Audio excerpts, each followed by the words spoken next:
I like it. And we are live. Welcome back to another episode of Kingdom Cast. This show host, formerly known as Bad Luck Chuck. As you can see on my display, the dynasty ain't over because the dynasty will be back. My guy country on the top right. Don't forget to like, subscribe, comment, and share on your social media platforms.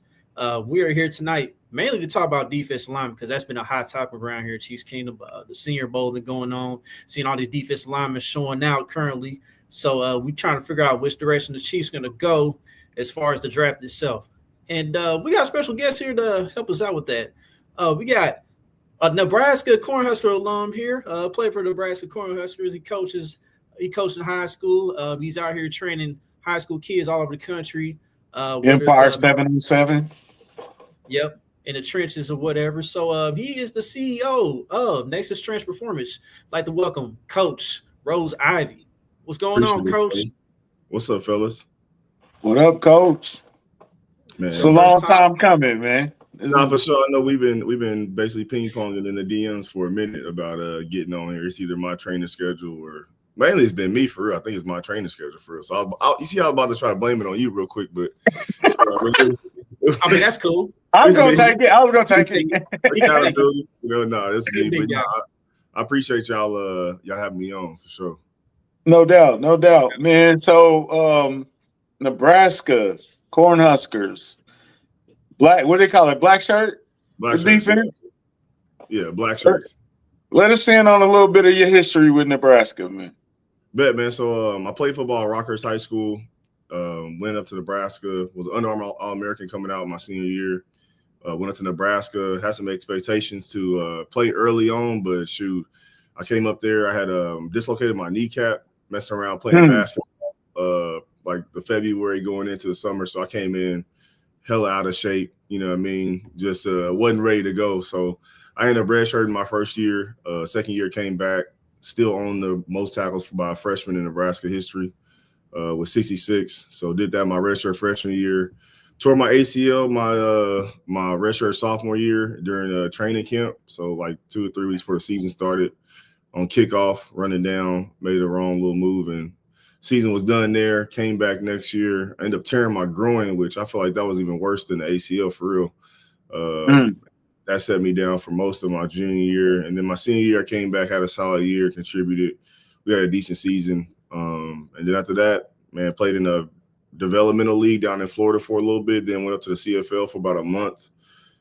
During my first year coaching, actually, left during the middle season, went up to Ottawa, was up there for about 2-3 weeks, whatever, and then got cut and cleats been on the wire ever since. I mean, except when I'm training. So that's kind of my journey there through college. So with the injuries, was it still some sunlight in the darkness, or do you don't regret anything, do you? I mean, with the injuries, I'd say during the time, especially during the ACLs, the first time I really didn't have football. So I'd say, honestly, it was a struggle. I went through, just some down times, mentally, not valuing the relationships I had around me and the people around me, kind of isolating myself, didn't really go to class much, just like I said, just completely isolated myself. And, I had to deal with some things from my childhood that I never really had to address because you have football, you have all these things going on, you have some type of social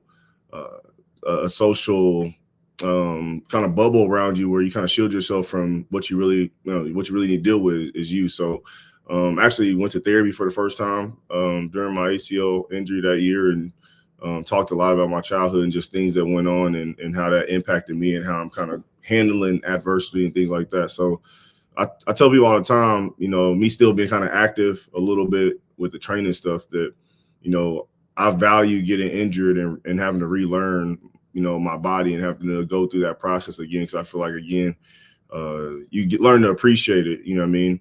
And you get to go through those trials and tribulations. You start to see those things for as lessons and not losses, that kind of cliche thing you hear people say. But I take that to heart. I feel like the most growth I've ever made as a person was usually during times where my body wasn't physically how I wanted to be.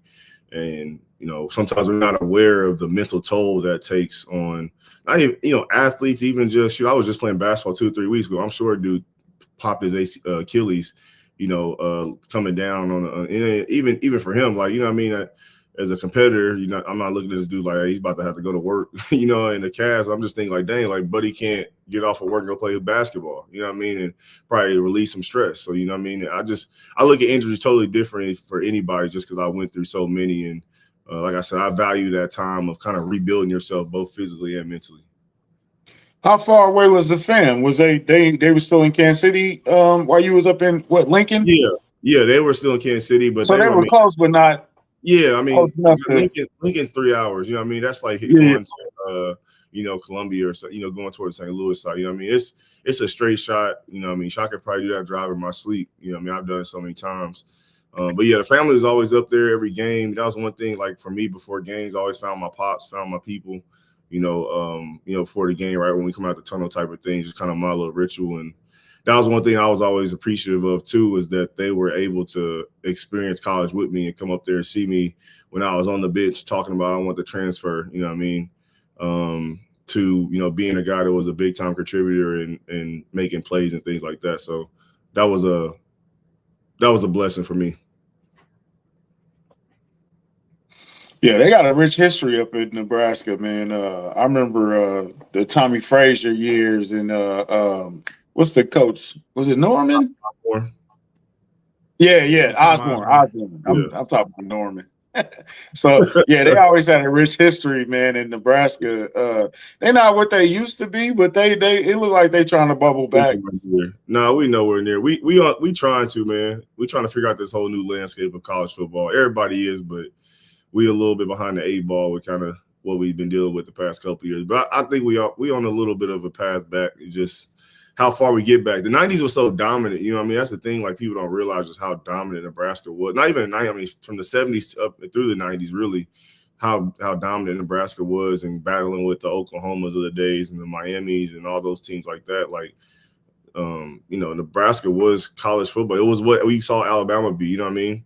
Past couple, you know, not past couple, but, you know, the past decade, really, 2 decades with Nick Saban. So, that's how I ended up going there. My dad was a big Nebraska fan. They were my first offer.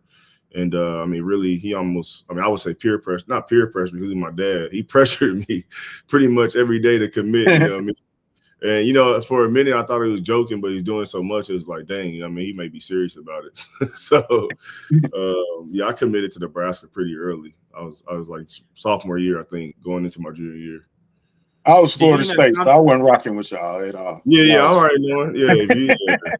Yeah, I know. I was a Florida State guy, so I wasn't rocking with Nebraska. Y'all put too many ass whoopings on. But Coach, did you even have time to even think about other options, or your dad was just like, nah, you ain't think about other options? Man, I mean, Nebraska or nothing. I kind of did. You know, my dad, you know, hit me with and if you talk to my pops now, he'll tell you that you know, it's one of his biggest mistakes. You know, he would allow me to navigate the recruiting a little with less pressure, you know, and kind of let me make my own decision. You know, I had options for sure. You know, I still ended up having USC, Ohio State, Oklahoma, you know, all the Kansas, Missouri, KU, all those teams. You know, so I ended up having, you know, some opportunities elsewhere, you know, obviously, but you know, I never took any other official visits out to Nebraska, but it was so much love there. Like, that's the thing people don't realize. Like, even with Nebraska not being Nebraska, like, they know who you are. Like, it's that's all there is in the state. You know what I mean? It's just Nebraska football. Yeah. You know, and so you treat it like a celebrity, which is a downfall. Like, I really think that's like one of those things where you get so much love initially just because that's how they are as people, that you kind of get comfortable and content. And when it comes to, you know, the times when we getting thrashed or we getting, you know, it ain't looking how it's supposed to look, you know, people be upset. You know what I mean? There's a lot of energy and emotion there because that's all they know and that's all they got. So you come to embrace it, you come to love it. But man, back in the day on my old Twitter, which I'm glad I deleted, man, I used to be going back and forth with fans, man. Like, if I see anything, you sound like Chuck. Man, no, hey, look, I'm like, hold on. I'm searching my name, I'm searching my teammates' names, I'm looking for it. You know what I mean? I was one of those, man. I was one of those, but that was when you could do that on Twitter because I mean, Twitter wasn't what Twitter. The good old days. Mm-hmm. Yeah, Chuck used to brag about. It used to drive me crazy. He was like, I just got blocked by such and such. I'm like, why are you bragging about that? Like, why is that cool to you? Come on, man. He got a folder Don't in his cap me from my social guest like the that. block list, and he's got the picture. Yeah, he had a block list. I got blocked by Bomani Jones for some reason. It wasn't even my fault, bro. I be stressing over my block sometimes. Can you tell these two Mizzou people in the room that y'all never was a real chance? Y'all never had a real chance of recruiting him? Just let them know that they didn't really stand a chance. Yeah, they didn't, but they didn't want. I'm for real. They didn't want me though. They didn't want me. Oh, really? Okay. Nah. So they signed like 3 linebackers. Before like signing day, and they ended up kind of bumping back like around this time, like a week before signing day, trying to get me to come and join. But I was out. But Ace, Andy Hill, he was on the Chiefs staff. He was at Mizzou. That was who recruited me. He was the receiver coach, longtime receiver coach there. So I know he just retired. But yeah, Mizzou came late. They always talk to me, but they never really offered me. But I think Mizzou always, when they was in the Big 12, bro, they was getting cats from Dallas. You know what I mean? They was in DFW in Columbia, St. Louis. They went over to Kansas City a little bit, but man, they dudes from down south. Like that's why they in the position they in. That's Yeah. Oh, hold on, brother. I'll let you know that. I'm taking my shot. Hey, Coach, he don't understand. Coach, he don't understand that. There's some pretty good talents that come out of that Dallas-Fort Worth area. Oh, no, I say that with no disrespect. No, I mean, look. No, I know. I'm from Kansas City, Florida. It's a 2 or 3 star down there that probably do just what our 4.5, star do. It's just it's just how ball is down there. I mean, it's just they play with college rules, and that's what people understand. They play with college rules in Texas. Like, for sure, it's different, man. Like, it's different. Way different. It's a whole culture thing down there. So let me ask you this, because sorry, Country, I know you've been asking you guys so many questions. Coach, because I noticed, because you're talking about Nebraska, and I think the number one is how do you feel about them now going back into Kansas City? About with Coach Jamar Mosey being one of the position coaches over at Nebraska, them going to go get some kids out of Lee Summit North, especially a kid like Williams Winery, which I was a guy I was raving about him. What is it like for you, not only being a former Nebraska player, but also a Nebraska supporter, seeing Nebraska kind of get back into those going back in Kansas City roots? Oh no, that's what's up. I mean, shoot, when I think when I was there, I think we probably pulled like four cats from Kansas City. I think on last year's roster they had, I want to say 6, 7, or 7 guys. That was from Kansas City, the Kansas City area. The cool part being Declan or Deshaun McCullough. He played on the 7-on-7 team for us. Keelan Smith, who went to Liberty North, he's from Kansas City. He played on 7-on-7 for us. Jameer Khan, when I was training like DBs, I was working with him DB stuff. So like these are dudes. It's not just dudes that, for me, I think my fandom really turned up like these past couple of years, because like it's not just dudes from Kansas City. These dudes I know. Like I didn't spend time with them. You know what I mean? And been a small part of their journey or whatever the case is. So like that's why I'm excited, because like, okay, these are dudes I know, and I know there's still some good talent coming through in Kansas City. I just talked to Mosey last week on the phone, and we stay in contact pretty regularly. He always hit me up, any guys in Kansas City that we need to be looking at. And I think it's a great thing, like I said, to seeing these guys that I know. But anybody from Kansas City, man, I don't care where you go, man. Go rep us, you know what I mean? And do it proudly and do it in a positive manner, because Didn't Merritt kid go to Nebraska? Who's that? Yeah, Dave Merritt. David Merritt, the DB coach. Dawson's up there. I'm telling you, they got me. Mosey, he doing his thing up there with the recruiting stuff, and it's not just with the Kansas City kids. He's pretty tapped in. I think he just got a promotion to be. I think he's the associate head coach. I mean, so he's right hand man type stuff. You know what I mean? He's doing that type of stuff. So him being in that position, giving coaches the opportunity to be able to get their guys in front of a program like Nebraska, that's huge. Okay. Now, when you went to Canada, my bad. Go ahead. Yeah. So, I know you have a bunch of questions, Country, but I got to get some in too, brother. But now, As you can see, Is it gang up on me day today? Yes, it is. But Coach, as you can see, we're in a different time now with college football, everything with the NIL and stuff, and it's changed quite a bit as far as like recruiting stuff. I mean, what's your opinion about NIL being a thing with college football now? The crazy thing is, man, I vividly remember when I think his name was Kane Salter, or whatever his name was from Northwestern, when he had came out and said he was gonna start a labor union, pretty much, with college football. Like, this was when we were in school, and we was all like, okay, bet. I mean, it sounds promising.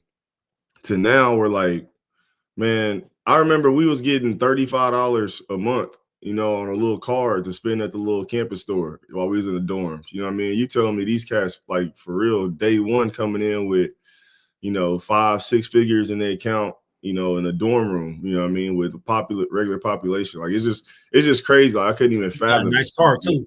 Yeah, you got a nice car, everything. I mean, stuff coming fully furnished. They really ain't paying for much. Like, it's crazy when you have a little insight and kind of see some of these NIL deals and kind of how they really work. Like, dudes are really living like kings, you know what I mean?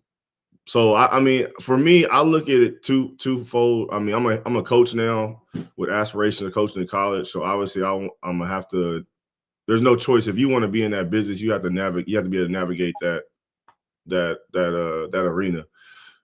So I'm all for them making money. I think I wish there could be some guardrails, right? As far as, I'm not even saying putting a limit on how much they can make, but just have the value be the true value, because right now it's not sustainable, right? I just heard it's a couple states that are trying to go to the government to get public funding, taxpayer dollars, to be able to fund their NIL. Like, when you start talking about that, you know what I mean? Like, where we're getting legislation that's being put up in front of bills, and these are, and no disrespect, I think it may have been Arkansas or something like that, but like, you look at where some of these states are really probably prioritizing NIL, where their education rank at, is probably not high. You know what I mean? So we're prioritizing paying athletes, with this money from a bunch of, taxpayers, when at the end of the day, there has to be some type of collective bargaining, and we got to get to the point where it's coming out of the pockets it should be coming out of, which is the universities. And that's a tough conversation, because, I mean, you start talking like that, it's not going to be, some schools going to have to close, like some schools that we've been talking about forever, right? Because the endowments ain't going to come in if football's not running, whether they're a winning program or not. That's how a lot of these schools are moving. They'll be in the red in every single sport, but as long as football's in the green and in the high margin, everything else can run. So I'm all for the guys making the bread. I just think that if there has to be some guardrails, some parameters around, the value and how this money is going to keep coming every single year.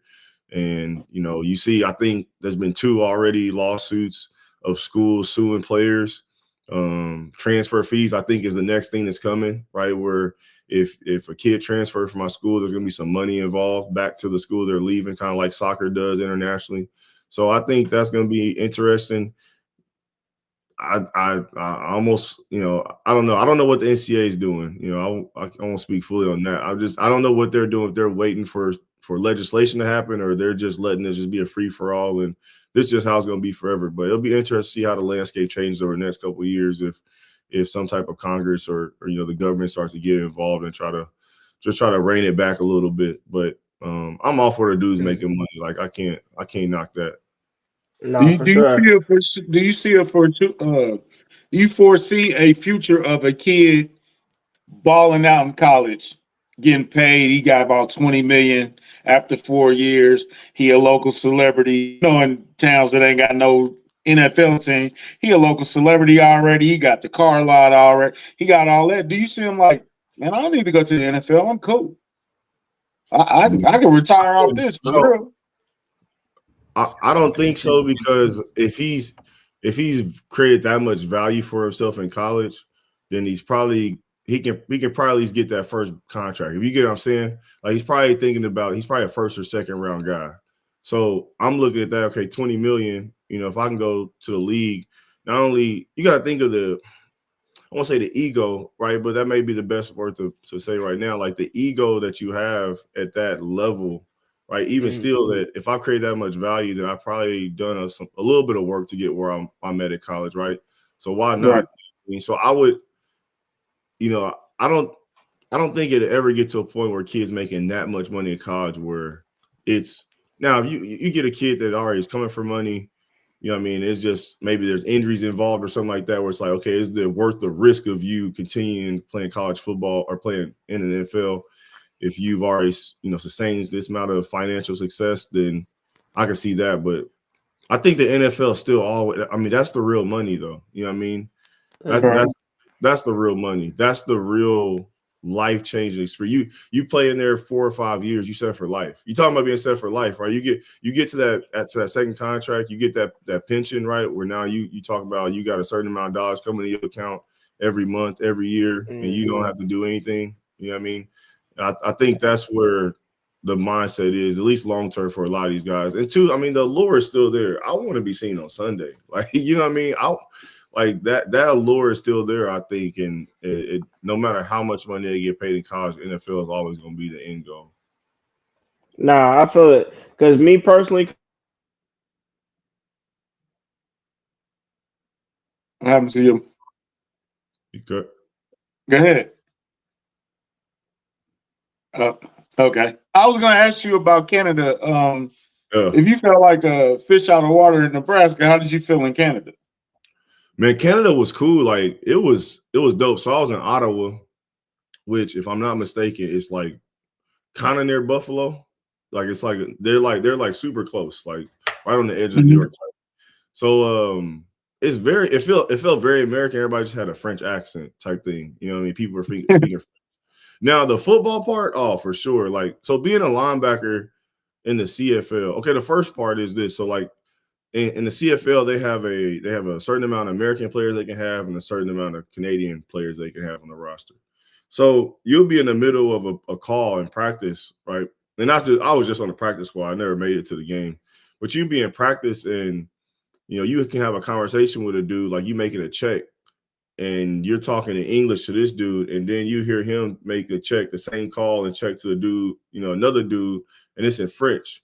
So like that was like it was just a crazy dynamic there when like you're hearing like dual language on the field, and you're like, are you talking to me? Like initially, like, are you talking to me? Like you talk, like just trying to figure that part out. The other part too, the motioning, like if you understand CFL, the dudes get to start 7 to 5 yards back, and they get to run full speed ahead at the line of scrimmage before the ball snap, and then they run their route. Like I was a box backer for most of college. You know what I mean? Like that was not my cup of tea. So like for sure, when we was doing one-on-ones during practice and stuff like that, I hope the film of that is burned because it was just different. You know what I mean? And then on the field, you got 12 people on the field. You only got 3 downs. You punting on 3rd down. So you can get points for missing a field goal as long as they go in the end zone. Like the rules is different. It's a different pace of game. The field is a whole soccer field. So think about the whole length of a soccer field, the whole width of a soccer field. So it's a lot of space, a whole lot of space. But the Ottawa was cool though, cool city. I would definitely want to visit if I could again. Yeah. Sorry, my bad. My headphones cut out. I just have to ask because you talked about the terminology of your version of the terminology of committed, and kind of alluding off of what Chuck is going to in this new age at NIL. When a kid says he's committed, that means that he's just locked in as of now. How do you feel about that? Not only just like from the NIL aspect of just the money, but do you feel like the terminology of committed or 100% sold on the team has changed? No, it's been the same. I think that's always just been the language, and I think the value of that word commitment, I think just depends on the kid and what the relationship with the team is. Like, for when you're a 5-star, I tell you I'm committed. Like if I say I'm committed and you tell me, well, you commit to us, you can't talk to anybody else. Well, hey man, nice talking to y'all. Appreciate y'all. I'll see y'all when we see y'all. You know what I mean? Like you're gonna lose out on a guy. Like you can't afford that, So I think it's been the same. I mean, you even go back to, I'm thinking now of Eric Dickerson. You know what I mean? When they gave him the gold Trans Am, like he was committed to I don't know what the other school was. I think it was Texas A&M. He was committed up to Texas A&M. up until they got the Grand Dam towed out of there and got it sold off. Like, commitment only means commitment up to, what our agreement is, you know what I mean? And it's the way of college football. I think more than anything now, it's almost just a way to create a media cycle throughout the whole year. You know what I mean? That, hey, he's committed, but hey, I'm also going to Ohio State next week to go to their junior day, but I'm also going to Michigan as well. You know what I mean? So I just think fans can't take it like so seriously. You know what I mean? That's the funny part, and I want to be a college coach, and I just laugh at like how much command these 18 to, well, I guess now 25, 26-year-olds have on like 45. Oh, man. It's crazy. Grown men in college. And they have on like 50, 60-year-old, grown men, like, and it's crazy. But that's always been college football. I mean, I in my opinion, it's it's going to continue being like that for sure. So the movie Blue Chips was just ahead of its time. That's what y'all saying. No, it was not ahead of its time. It was telling the truth. It was telling the truth. My boy Ricky Rudd, all he wanted was a tractor, man. Give my pops a tractor. I'll come rebound for you. I mean, as much as they talk about how stuff going on nowadays, man, you couldn't even imagine when they didn't really have no technology to keep tracing stuff what they was doing to get people back. Boy, that money was flowing. Yeah. But here's another hot button topic as far as college goes, because this actually caught fire like a few weeks ago. Shout out to our old friend Colin Saunders. He chimed in on this. They was talking about the transfer portal and how it's leading to possibly killing high school recruiting in a sense. I mean, what's your opinion about the transfer portal in general and how that's being used? Again, I'm all for the freedom of movement and the freedom of the players. Like I'm an advocate for that. I'm cool. I'm definitely okay with that. I think that, again, I would like for them to go back to, if you transfer, you get one free transfer, and after that you got to sit out a year. And I think that would clean a lot of it up. But again, as you look at the NCAA kind of just sit back and really not put their hands on anything to really change it, it's tough. I mean, right now, if they do anything, they're going to be in court the next day. It's just tough we're in that type of situation where, the government's going to have to make a decision. The government is going to have to create some type of legislation to govern this whole college sports in general, which will be interesting. That's actually, on some local news, that's very similar to what's going on with Missouri high school sports. There's been a bill that's been pushed to the Missouri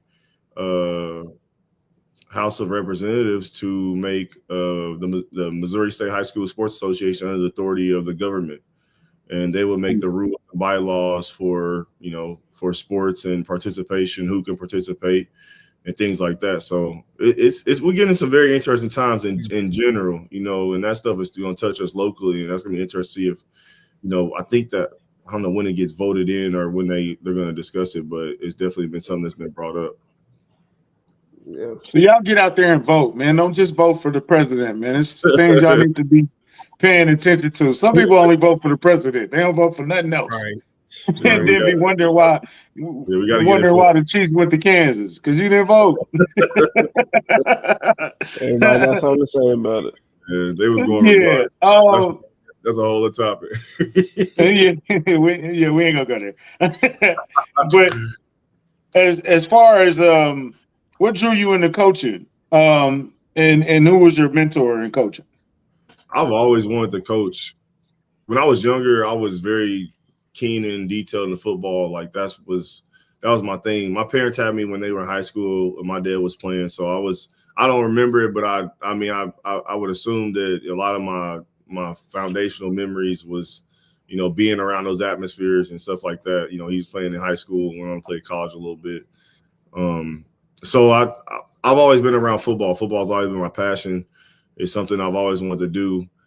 After you realize that you're no longer able to play, and I think for me, it's been a big, and I'm 32 now, I would say I probably just got over how my career went. I'll say probably about 4 or 5 years ago, thinking of just projection, and on paper, right, I'm a played at Rockhurst, we won state championship, very successful there. Under Armour All-American, 4-star ESPN recruit.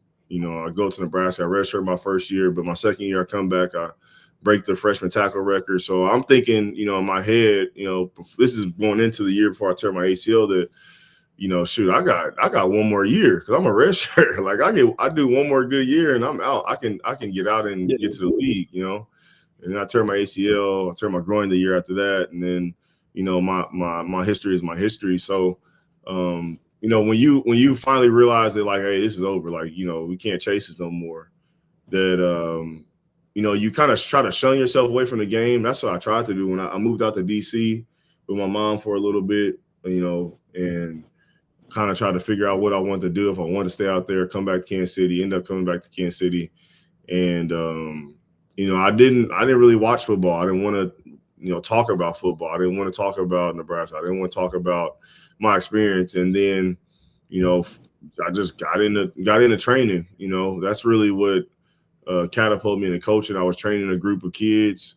There was a parent there that was heavily involved in our local high school. He was at Baser Linwood out in Kansas.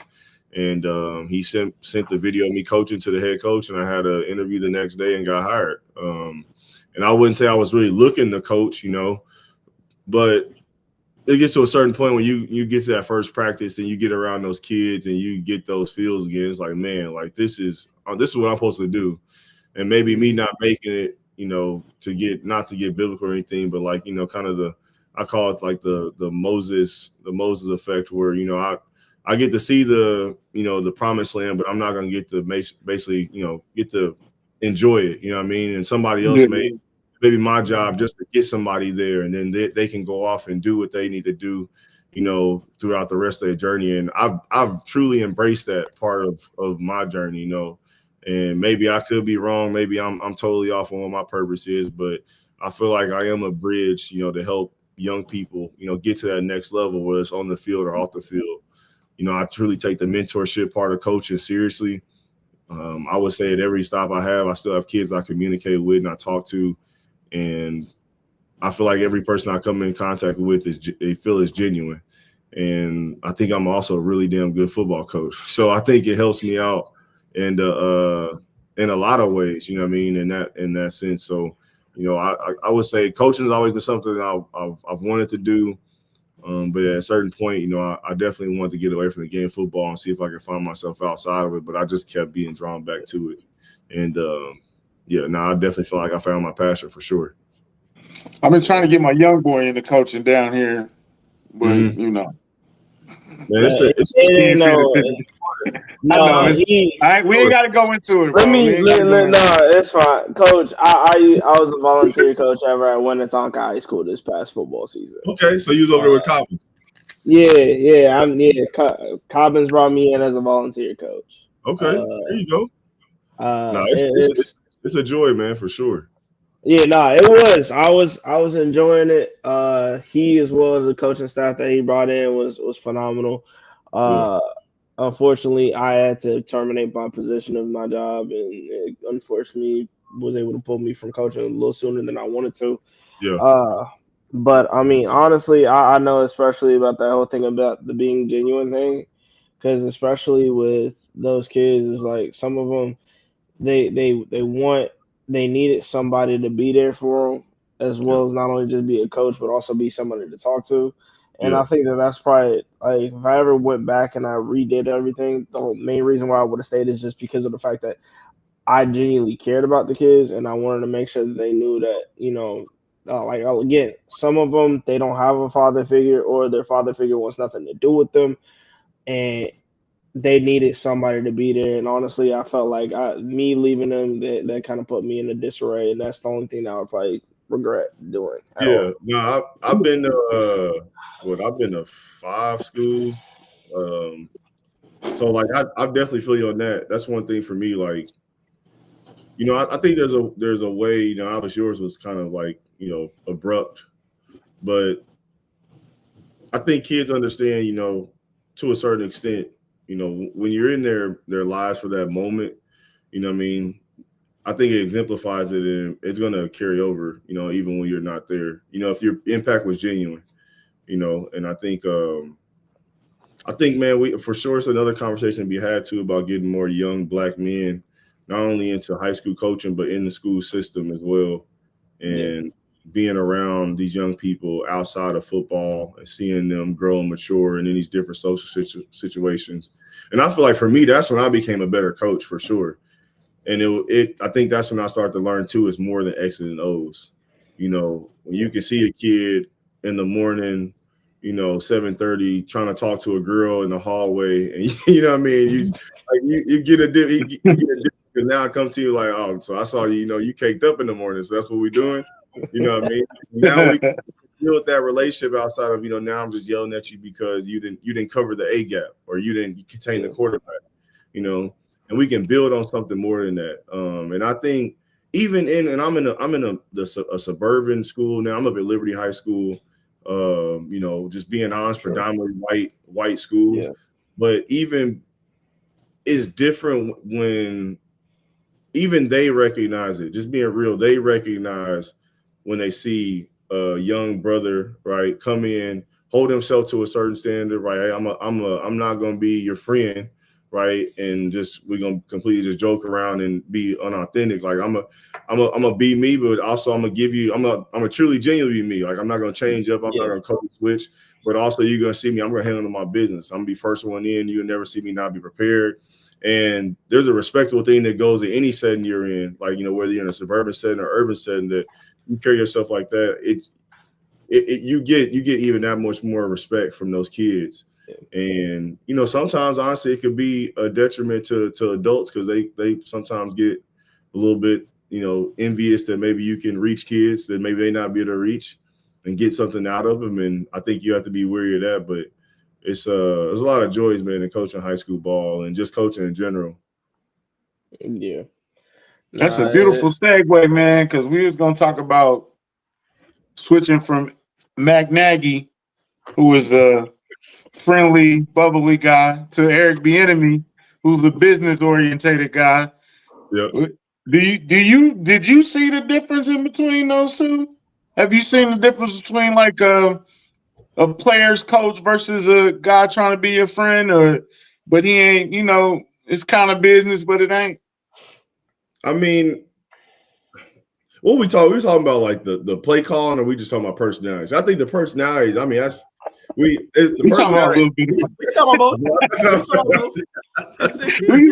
touching on a little bit of both.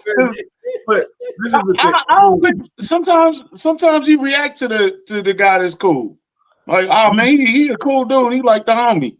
And sometimes you don't react. Like when I need you to dig deeper, it's hard to dig deeper with your homeboy. You know what I'm saying? You got to have some level of respect. You feel me? If you set the tone and standard early on, I think it's always easier to reel it back. You know what I mean? Like if you always start cool, when you start yelling at me and getting on me, I'm like, whoa, what happened to, feet kicked up on the desk, coach with his head like this on a Monday, like, oh, it's good. Mm-hmm. We'll make this play on Sunday. You know what I mean? Right. And I think what Bieniemy does a great job of, and I think more than anything outside the players, I think it's that you can say devil or angel, however way you want to put it, on Andy's shoulder that tells him no or yes. You know what I mean? When he maybe don't want to hear no or yes in that certain time. And I think there's accountability that Andy probably is open to with Bieniemy, maybe based on the relationship, their history, that he maybe isn't open to with Nagy, or maybe Nagy's personality doesn't allow him to push that envelope with Reed, like with what they're doing. But we'll never know. I mean, we can only we can theorize based on the results we see on Sunday. But at the end of the day, I think it has to come from the players. For one, it has to be player led, and you're hoping. I saw they talked to McCullough, the former coach, running back coach. They got to me. Like they're trying to get back to their core foundation of not just structure of play calls or red zone, goal line. Not getting too cute, fancy, all that stuff, but just like let's get the building back to how it was. You know what I mean? And I think that's an important thing, especially with Pat coming off this injury. You know, I just talked about, you know, retooling your mindset off an injury. I mean, you already saw Pat, he posted the clock with the picture, like, you know what I mean? It's a whole mental mode that he's going into right now to get himself back ready to play, that I think there's no choice but everyone else to be on the same timing, right? Because when he steps back on the field, he's ready to go. I'm sure it's going to be a fire lit under him. And, you know, you got Bieniemy back. And I think the standards getting back to what they had in the past. Now, again, is the results going to be the same? Or you got aging bodies and younger bodies in certain spots that weren't there or were there when Bieniemy was there as the head coach or as the OC, and that's on both sides, you know. And I don't know. I'm interested to see how the draft looks. That's going to be the biggest thing, obviously, too, with free agency and how that works, how they're going to work the cap. You know what I mean? Right now, I think we're bottom 5 to 3 in cap space right now. So another miracle there. You know, that's the other thing too. I don't know when are we going to get out of this cap hell? You know, you got. Well, if you start with Mahomes' contract, you can get out of pretty much the majority of it, and then it'd just be, you know, a couple more moves that you need to make. But yeah, it's not as dire as people think. How long do you want to keep parlaying that? You know what I mean? Yeah. With Mahomes' contract, you know, because I think that it handicaps you. Because now, before we can make any move, we gotta Mr. Patrick Mahomes, can we chop it down again? We'll push it back another year. You know, I just think it's just, unless you go just full Eagles, I don't even know. They're playing with a luxury tax. I don't know what the hell they're doing. I mean, their cap is put 15 void years on there, bro. You ain't scared of the void years. Gonna get another Pro Bowler on the roster next year for cheap. You know, I don't know what they doing. Philly, they doing something, but. You know, it would be nice to have an offseason where we got a little bit of true money to play with, not some imaginary money. We gotta figure out to cut up Mahomes' deal and to find a way to pay some guys. But obviously, Kelsey maybe 1 or 2 years. I don't know when he's gonna retire. You know, Chris Jones again. I don't know when or what the plan is for him. Juwan Taylor comes off the books, I think, next year. So I mean, that's a big chunk that can help out. But I feel like with the draft position, the Chiefs cannot. We don't have a second round pick, I don't believe, this year, right? Correct? No, we got a second round pick. We got 40. Oh yeah, we do. Okay. We don't have anything after the 5th, though, right? I think it's. We don't have a 6th or a 7th. We only got like 6 picks. You can't miss on these first two. Like these have to be. Can't be like the developmental Veach guys that we've been getting in the first. Like these have to be, and we're in position to get some quality guys. We can talk about them, especially if we're talking about D-line guys. But these guys have to be like they have to be by year 3 all talking about second team all pros type. Like they have to be guys that make an immediate impact. Is without a doubt there's someone that is emerging into a top 8 to 5 guy at their position by year 3. Like it can't be a guy that we're hoping because Chris Jones is creating pressure that now he's winning on the outside and then, you know, we don't get that consistent pass rush. You know what I mean? And I think that's where we gotta hit. We gotta hit on whatever guy we take at number 9, I think we're at. Yeah, 9. Yeah. So last year we really didn't get a lot of pressure from our 4-man front. And your specialty is D-line. So on the D-line, there's a certain Spags threshold of he wants a tall guy. He got to be 270 something power, not as much speed. What do you see from our D-line that you would like to change from an outsider's perspective? I mean, I think he's going to have to. It would be nice if Spags went away from that this year. I mean, he's going to have to pretty much. You're going to take the best D in. I mean, I don't care who about your measure. You take the best D in at 9. You take the best guy at 9. I mean, it's not a question about what you had in the past, what your standards are. You take if Bailey or Baines at 9, the pick is in after pick 8 is jumping on the board. And I think the thing with the D-line, a couple of things happen. I think it all starts with inside. Chris Jones has to be more consistent with his technique and leverage play in general. It puts linebackers in bad spots, and it also puts his guys on the inside and outside in bad spots. Facts. But at the end, that's, I mean, how long we've been asking for that?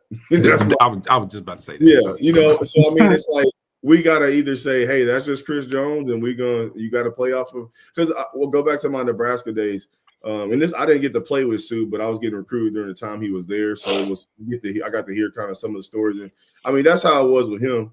I mean, there was no call. Whatever he want to play, let him play it. Do it. You better play off of it. You better be in the gap you're not in. And I get that to a certain extent, but I think the splash and the big plays from Jones haven't happened over the past couple of years as much. So is there a way you can get him to, hey, Chris, like, can you reel that back a little bit? You know what I mean? And how do you go and tell a guy's been making those plays all his life that, hey, let's try to be a little more fundamentally sound in our gap.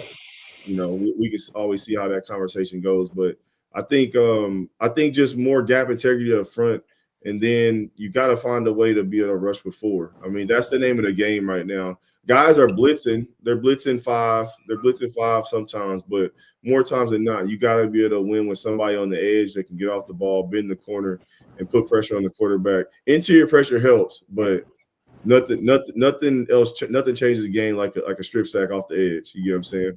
Yeah. And Mike, I had a couple of D tackles that I was looking at, and I've been watching a lot of tape on them during the season, but I got confirmation from the Senior Bowl because I agree with you. Chris needs help, and I think there's a reason why he plays out of phase at times, because he knows like you said, he has to make a play because nobody else around him is causing a double team. He's the most double and triple team D tackle in the league since Donald for good reason, and he makes plays. Yeah, for sure. Yep. Like the Chargers game, week 1, he was out of his gap trying to make a play.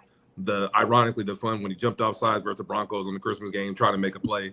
A lot of these things were like, man, Chris usually makes that play, like versus the Bengals game in the AFC Championship game, or versus the Ravens versus that AFC Championship game. So I know he's trying to play beyond his means, but it kind of hurts us at times. Yep. So I wanted to get your thoughts on 2 guys. Obviously, we all know Bane Bailey, the obvious ones. I'm with you, no brainer at 9 if they're both there. How do you feel about Darrell Jackson, out of Florida State, Country's guy, or one of my favorites, Caleb Banks, the D tackle out of Florida? Both big guys, very active. I did a breakdown. I didn't do a breakdown of Banks, but last year after the season, I did one on Jackson on Twitter. So I got to watch a good amount of his film. I like him in a run more so the pass. I think he juiced up his pass rush definitely from the previous year. And I haven't been able to watch his tape from all this year. I plan on doing that here the next couple of weeks, kind of going back and really watching 2025 and 26. But I think Jackson will be great as far as I don't want to say a predominantly run stopper, but I think his biggest thing he's going to bring to the table is being able to stop the run. He's physical. For sure. He'll be able to push the pocket as well, but I don't know how many sacks he's going to get. Pressures, I think he'll be great at pressures. I think he'll be great playing in an attack defense in a one technique, sometimes line up, head up. But I think he also has some versatility too, where he can line up in a 3, you know what I mean? And do some things like that. So I think he can play inside, and that could maybe free up, a little bit. Now, I think if you go interior, before I talk about Banks, just overall philosophy of the draft, if you go interior, you gotta say, you're saying out loud to me that you believe George Karlaftis is gonna yes. You know what I mean? And I don't know how if many Chiefs fans would be okay with that answer. You know what I mean? I'm with you. Just from what we've seen, just being real. Yeah, based on what we saw. Man. What we've seen, that would be the biggest question. But I think if you do bring someone in like Jackson, I think that's a guy that you look as a replacement for Jones. I like Banks as well. I think Banks has a little bit more twitch in him as far as on the pass rush. He's made a couple solid moves. I didn't know he's that tall, bro. 6'6". That's a big boy. Yeah, I didn't think he was either. And he's fairly nimble too, can bend a little bit. I think he'd be strictly an inside guy. I think the biggest thing you worry though with him, obviously being that tall, playing against that leverage of those guards on the inside. Can he consistently play with a flat back? That's the biggest thing. Right. Keep his head and hands at the same level. I think that's to be the biggest thing. But I think as a pass rusher, I think he'd be a surprising guy. Somewhat like a maybe Dacia maybe was a little bit smaller, but he was a smaller. I got little bit of quickness that can move in that 3-tech, 2-wide range and can really work well against the guard on the inside and pass. Sure. So, For sure. I think we definitely need help, especially since another guy I do like is I think his name is Grayson Helton from Oklahoma. Yeah, great help. Yeah. I was just about to talk about R. Mason. They got a couple guys I like on the He's a guy that I really like him pass rush wise.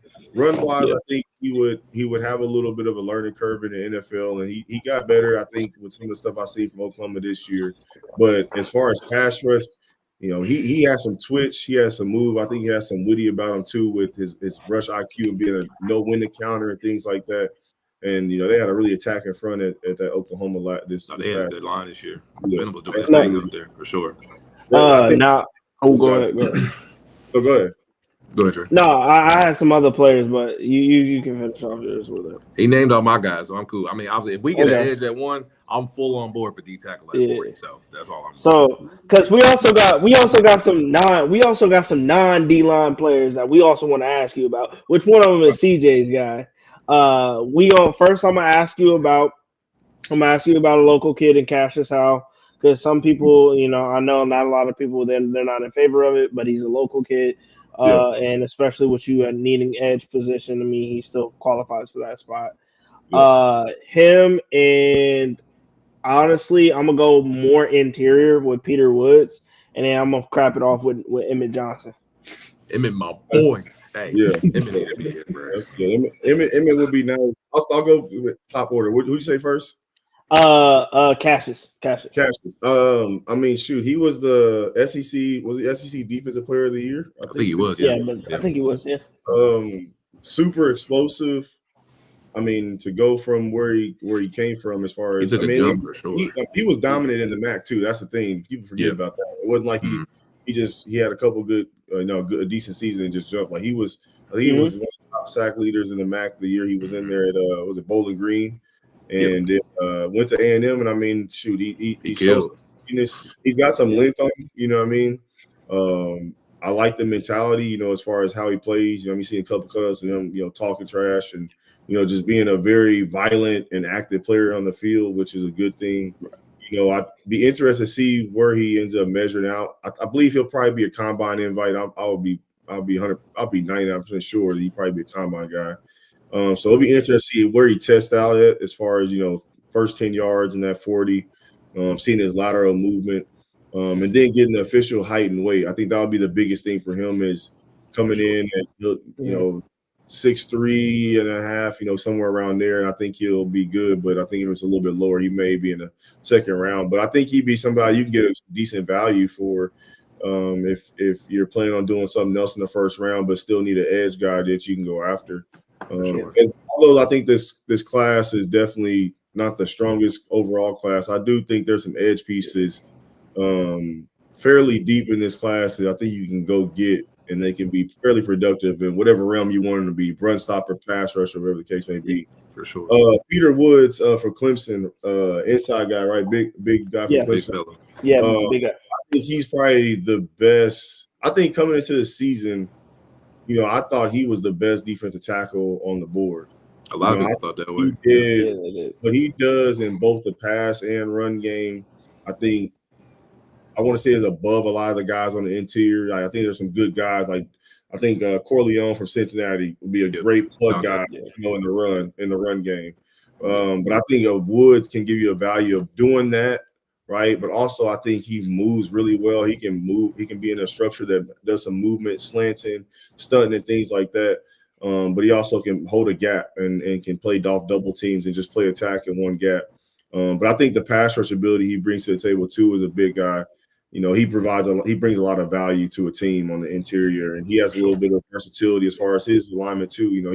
He plays on the inside, heavy on the center, but he can move out on the outside of the guard. So I think that's a guy that's going to, I think he should have a good pro career. You know what I mean?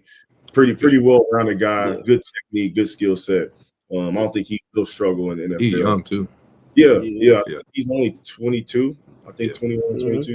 So he's got a little bit more upside, I think, and potential to be able to grow.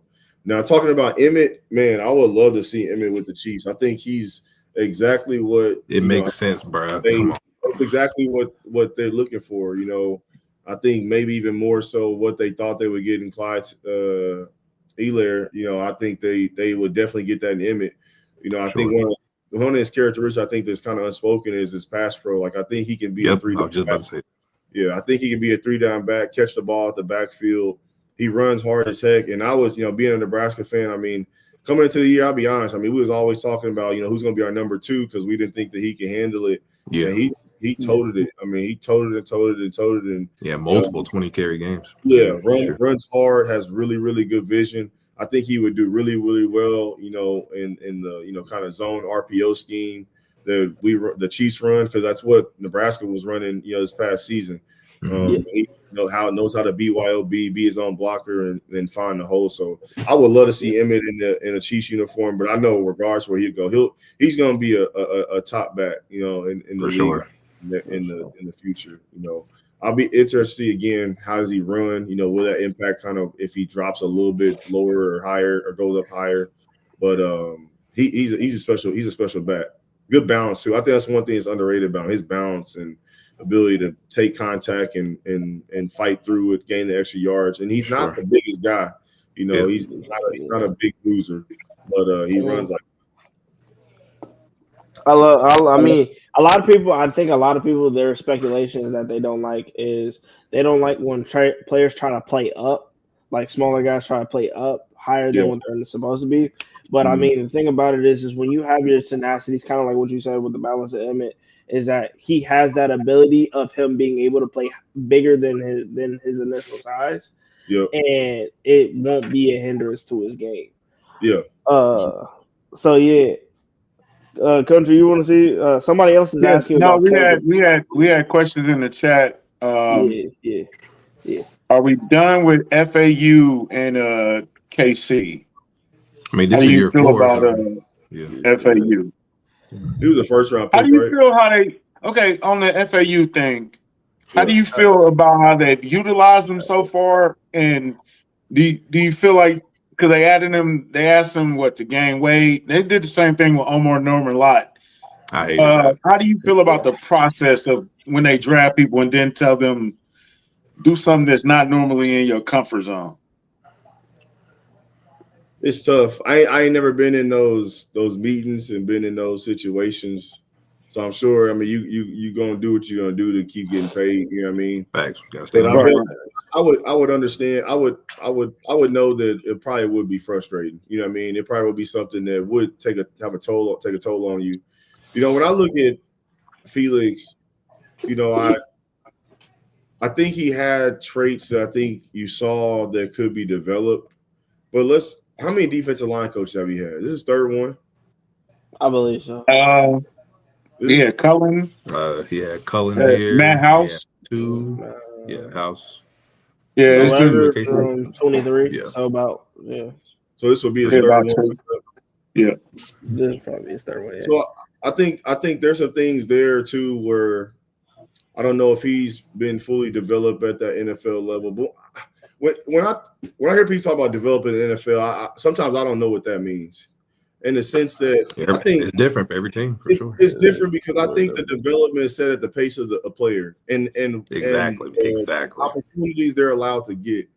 And I think that's where his development. I mean, I'm not saying that he hasn't been coached, but I'm just saying that's where his development has been hindered because, for one, again, you've asked him to put on excessive weight, more weight than he's used to, and do things that he's not necessarily used to. So already there's an uncomfort level.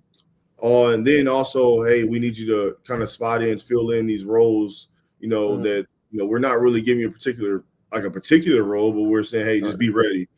And for as high as you draft a guy like that, you would want one or two things: that there was a structure. One, I would say there was a structure for development, knowing that he had traits that were redeemable or something that we like because obviously we picked him. Or two. Give him an opportunity. You know what I mean? Yeah. Out there and let's see him play. Let's see him get reps. I think that's one of the more frustrating things with some of the younger guys that we did have, like with the Norman Lott. Like I expect the Norman Lott to have a much bigger impact this year than what he did. Same. Again, I'm not privy to what they asked. We all did. You know what I mean? Yeah. He said y'all did. I'm not mad at I'm not mad at them. I just don't understand why now. I think when you're looking at it, I don't understand what the end goal is. What is the plan? Like you know what I mean? Yeah. Facts. Because I don't mind us drafting Felix. I know it was the hometown story. I don't mind them picking Felix if they saw the traits that they liked in him. Like I'm cool with that. But do you have to take him at 32? If you like Felix, that's cool. He's not, no disrespect to Felix. I don't mind developing him. But like you said, he's a kid that's going to need time. When you take a kid at 32, he doesn't have time. Yeah, he has a clock that you expect him to be an impact player year 2, year 3. And that situation wasn't benefiting him and his development. It didn't match. His development and the team success wasn't coexisting. So that's why I felt he shouldn't have been the pick there. I don't mind drafting him. I just didn't want to do him at 32 because now he's being rushed. And I feel he needed at least 2 years to develop and adjust to the speed of the game, like you said. Yeah, I agree. What are your thoughts on Kendrick Falk? Keldrick. What school is he from? Oh, yeah, Keldrick got an Auburn. Keldrick Falk. Oh, my bad. He got the bag like that. He's got a motor on him. He's got a motor. I like his bag of moves. Like he's got a pretty advanced bag of moves. He's a guy that fits kind of Spag's profile of D lineman. You know, power over speed. You know, someone that's a little bit thicker in their base. You know, that can hold a point in the run game. I think he'll be a guy that, you know, I don't know. There might be, like I said, I think edge is probably the deepest position. So there might be a run on guys, or I think he could end up maybe a top 20 to top 40 pick. You know, for sure. Just depending on kind of how things roll. But I like him. I mean, I think he'd be a guy that can come in rookie year, you know, in the right situation. He should be a 4.5, 5, 6 sack type guy, and then from there. Keep developing, but he's got all the traits. I mean, I don't think his stature is he's like the tallest guy, you know, as far as the edge guy. And I don't know about the arm length for him on that, but as far as his get off and getting off on the edge and bending, like he's one of the better ones, speed to power for sure. His get off is crazy. That's one they can do. Like I think he has long arms. I wasn't mistaken. I think he had like 33 and a half. I'm mistaken. Okay. I think he had long arms. Let me ask you this. Hold on, Cherry. Hold on. I'm sorry. I'm saying you at 9, and you got the 2 top guys. You got Bain and Bailey. With your situation, who are you picking in that situation? Of having, you got Karlaftis, you already got Chris Jones. Who would you go with? Would you go with the speed guy, or more the inside out guy? Like Bain is clearly dominant. He's clearly a dominant guy. We've seen it all college playoff. So. Who would be your pick at 9 if you had Bain and Bailey on the board? Obvious, it had to be Bain. It had to be Bain. I think with just seeing how dominant he was, not just pass rush wise, but in the run game. You can move him everywhere. He gives you a lot of scheme versatility with what you can do, and I think Bailey does as well. I think really, I think how you would determine who you're going to take if I'm the Chiefs is going to depend on those meetings in the chalk room, or how we're gauging their mental edge and their mental, you know, how they take on the mental part of the game and just life and things like that. Because I really don't feel like you can go wrong with either one of those guys. You know what I mean? Absolutely. Yeah. They both. They have different styles. I'll say that, but I think the result of how they play, like the end result of their effort, their skill set, I think it's a very similar result. So I don't. It's really a toss up, but I think it'd be tough to see Bain land somewhere where we end up playing him and he's doing what he did in the playoffs. Like, oh shoot, you know what I mean? I feel like Bain. I feel like Bain's like a good fit of like if I have guys that get to the quarterback and we have no problem at sacking, but we need guys that are disruptors, stop the run, that can play 2-tech, 3-tech.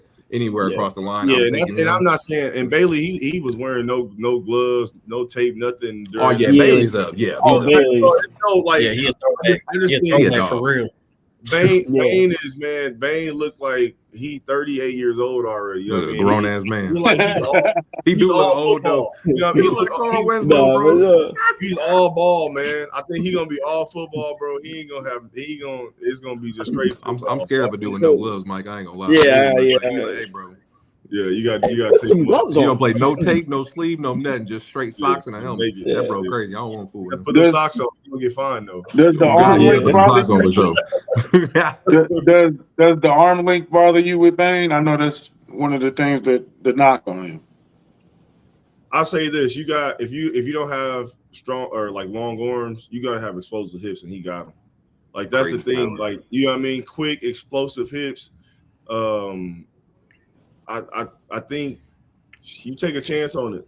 You take a chance on it. I would. He's shown he can do it. Now, if you can overthink it, you know what I mean? You can have your SPAGs measurables or certain standards and metrics you want. But at the end of the day, again, if you see him going against Jawan Taylor and him putting him in the backfield like he was doing some cats, like you're gonna be thinking differly. You know what I mean? He got heavy hands, man. Against, Trey Smith on the inside doing like he has I'm not gonna cry. I'll wait till a couple years before I give him what I think he is. But I think he's got some high level. Yeah. My comp was Melvin Ingram, Mike. What you think for Bang? I like it. I almost wanted to go in Melvin? Melvin Ingram from the Chargers. He played like him. Yeah, I like that one. Because Bane is a guy that can play outside and inside. I mean, I think we need that. The arm length stuff. I mean, that's out the window for me. If you play with that kind of power, bro, I'm cool on having short arms. He moves grown men, bro. Like, I ain't tripping on that. Hey, Coach. Yeah, you got all kinds of leverage. Coach, I'm gonna ask you another person. He a little bit older. We talked about Bane. Let's talk about his counterpart, Akeem Mesidor. What do you see from him? Do you see him lasting a little bit longer than what people assume him to be because of his age? Like, what do you see him at? He's like 24, 25. Yeah, I think he's like 37. He's gonna probably get the age knock a little bit. I think for sure. But he comes off the edge. I mean, it was a race to the quarterback for both of those guys on the outside. You know what I mean? And what it's going to come down to is this. Obviously, when they get separated and it's not, you got 5-star, 4-star, 4-star, 5-star in your front four. And, it's a little bit different schematically up front. Will those guys be able to produce at the same level, not having like two elite? We can't slide the protection either way. We're going to have to chip. You know what I mean? Right. And that'll be the interesting thing. But I think, how do you pronounce his first name? Akeem Mesidor. Yeah, man. Yeah. I think he's I think he has some twitchy ability as well on the outside. I think he's a little bit more speed, on the edge. Definitely more speed. Show a little more power, show some power a little flash of it. But I think get off wise, I mean, if you got to get off, you got a chance. And he's got one. He's got a nice little get off. And he can bend and get to the quarterback. Again, like I said, the age thing, I mean, we're 2-3 years removed from it. It ain't gonna matter. It's not gonna matter. Right. If you're 24, that's prime. We got you for 6 years. You know what I mean? It's about 4 to 6 years that you're in the prime of your career. You're ready to go. You ain't got to sit, and we can accelerate this process of building our franchise, whatever the case may be. But yeah, he might. But I think again, if it become a run on edges, they may go fast. Yeah. That's why the first 2 picks, Mike, I'm trying to go D line, like D tackle, edge, D tackle, whichever order. I'm trying to knock them out. That's the deepest position in the draft. And like get it out the way. Yeah, that's why I'm trying to get Bailey. I'm trying to get Bailey. I'm cool with either one, bro. I'm Bailey bringing I'm cool with either guy. That's how I feel about it. Yeah. I ain't mad. We get Bain or Bailey. I'm happy. That's my problem. But like you guys mentioned with the age, you know what I'm saying? Like it goes back to what we was talking about earlier with the transfer portal and how the landscape of college football has changed. COVID year, like you're gonna see older guys in the draft now. That COVID year killed us. So they don't have a choice but to adjust. You know what I mean? They farm system is changing, so they gotta change. So I think, like I said, you have to look at these guys that are taking the extra 2 years as okay. Would I rather have those guys that I have to pay or put on my practice for those 2 years and maybe they pan out, or hey, now we know, man, we didn't see you for 6 years in college. The last 2 years you bumped up and went to the SEC and we saw you play against the competition. We either think you it or you ain't. And we don't have to waste our money. So I think for them too, they can look at we should be getting a more sure investment because you more time right in the development system, and we don't have to be the development system here, and we can find guys that can make a big impact a little bit quicker than maybe we were used to. That's right. So do you see any smaller school guys like late round gems or somebody that he got it, but he need a little bit of polishing, you know what I'm saying? So I might pick him up in the 5th round, develop him. Any late round gems in your we only got 6 picks this year too. Yeah, we only got 6 picks. The edge or the D line. Yeah, D line period. Edge, it don't matter. I think his name is Joshua Josephs from Tennessee. Yeah. Josephs. Guy that I need to go out. I did a breakdown of him after the 24 season. But I haven't really gotten a chance to look at his film from this past season. I think he ended up having like 7.5, maybe 8, 9 sacks, something like that. So still productive. I thought he was a guy that showed a lot of flash, pass rush wise. Like he's a long athlete. Can bend though, right? Can bend. I think he's probably about 6'5". I don't know if he's like. I don't know if he will be more of a outside linebacker at the next level. Because I just don't know how big he'll be able to get. Is he going to be a big guy? Is going to be at a whole 250, 255 and play a weak side in, or is he going to be a stand-up in a 3-4? Which, I mean, nah, never mind. I think he's pretty much solid or a 4-man front. So I think, but even still, if he's a guy you feel like you can get later, that I think he can rush the passer. I thought the biggest thing he needed to improve on from 24 was the run stopping and being a little bit more explosive and actually using his leverage and using his length a little bit better. So I'll need to go back and check out how he did in 25. But I think that'll be a guy that I'm not sure where he'll fall at or where he's mocked at right now. But if for whatever reason something happens at 9 and the draft is going crazy and you need to get a guy that at least, hey, we can get somebody that can rush the passer. We know we get value as a pass rusher right now. I like him out of Tennessee. I'm gonna ask you, I know we keep on going through a lot of D-line prospects. I'm gonna ask you another one in LT Overton out of Alabama. I like Overton. Is he the bigger guy? He's that's the edge from Bama. Yeah, that's the edge. Okay. Overton. I think he's a good mix of speed and power with his rush. I think the biggest thing for him was just you want to see a little bit more production out of him. You know what I mean? I think he did some good things, but I think I don't know if he'll say he left some plays out there, but you would just like to see his production a little bit higher for he's a 4 or 5 star recruit, highly talented, always had a good name on as far as like, hey, he's a guy that's going to be next up at Bama. And, he did some good things, but I just don't know where his ceiling's at, you know what I mean, as far as at the NFL level, you know what I mean?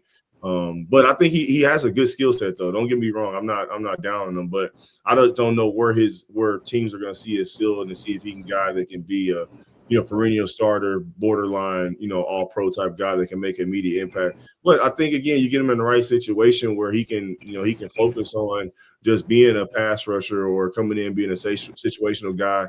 I think that's where he can succeed most early on and then develop into a bigger role. No, he looked a little light when I saw him at the Senior Bowl. Yeah, he did look a little light. Did you have any guys? Go ahead. My bad. I was asking Chuck if he had any guys that he wanted to talk about. I had some guys. I mean, look, we went through almost all of them, but I'm gonna be a little bit of a homer on this one. What's your opinion on Zion Young? Like, he's young, he's talented, pretty powerful. Yeah, pretty powerful kid. But the thing with him is that sometimes he will run his mouth a little too much after the play at times. Like, all right, man, we get it. Go on to the next play, bro. The next play. Chuck, you want your D to be a little doggy, bro. They got to be a little crash out. They got to be a little bit of a diva. Just a little bit. Just a little bit. Just a little bit. I want to be a little crazy. Just a little bit, brother. Yeah, just on the fingertip, be crazy. I got to pull it back. Don't too much. Just a little bit.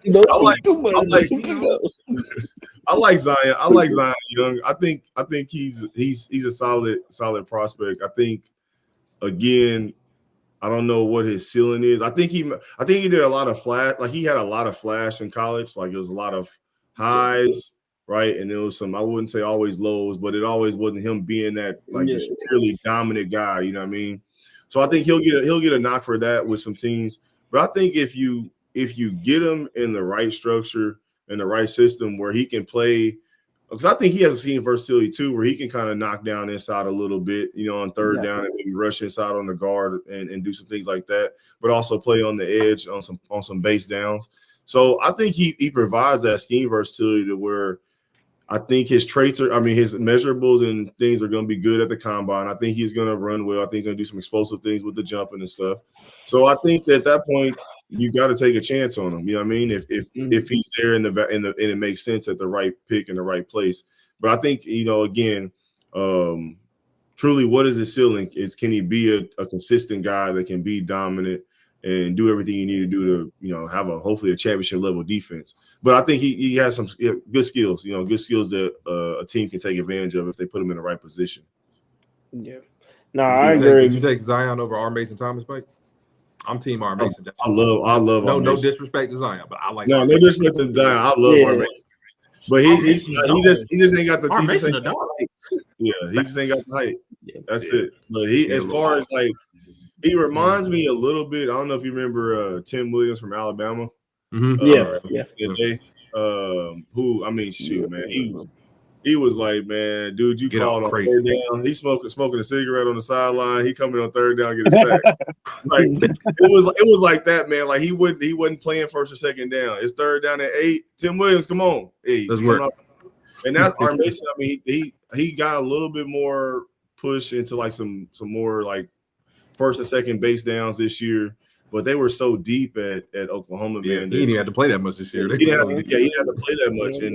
But I think he's a guy, again, I'm sounding like a broken record, but if he can get to a structure and a situation where, hey, you can just come off third down, you come off on the field and you just run the hoop, I think he can be a guy that'll like, oh shoot, he got drafted. You told me that's all I needed to hear.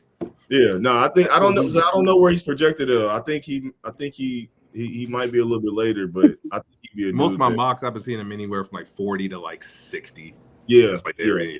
I think he can make an impact for sure. I agree. Chris don't know we doing a defensive line show. He mad. He want to ask about Kyle. We're doing a defensive show. We talking about D-line. Look at the title of the show. It's Nebraska. Okay. Until it look ugly in November, December, January. All right, let me ask you this. Experts. Coach, let me ask you something. Oh, go ahead. Go ahead, Trey. I was just gonna say, in your realistic mind, speaking from a realistic mindset, what does Coach's Chiefs mock draft look like in totality, from a realistic perspective? You want the whole draft? Just give me you ain't gotta go the whole draft. But you can go point of interest. Position and need and interest. Yeah. I'll just give you priority. I think the priority has to be getting the edge rusher. If you're gonna, Spags is Spag. I mean, you can go in. You got to get edge rusher. I don't mind interior. I don't mind if it's the right one. But I think if it's Bain or Bailey, you can't say no to either one. And that goes just back to what Spags like to do. He wants to rush forward. He wants to be able to play, his cover two. Be able to bracket things on one side, play another coverage, different disguises. So you got to have guys that can rush and get to the quarterback without having to blitz and do a bunch of stemming or stunting and stuff. So I think the priority definitely is definitely D-line. I think you got to figure out corner at some point.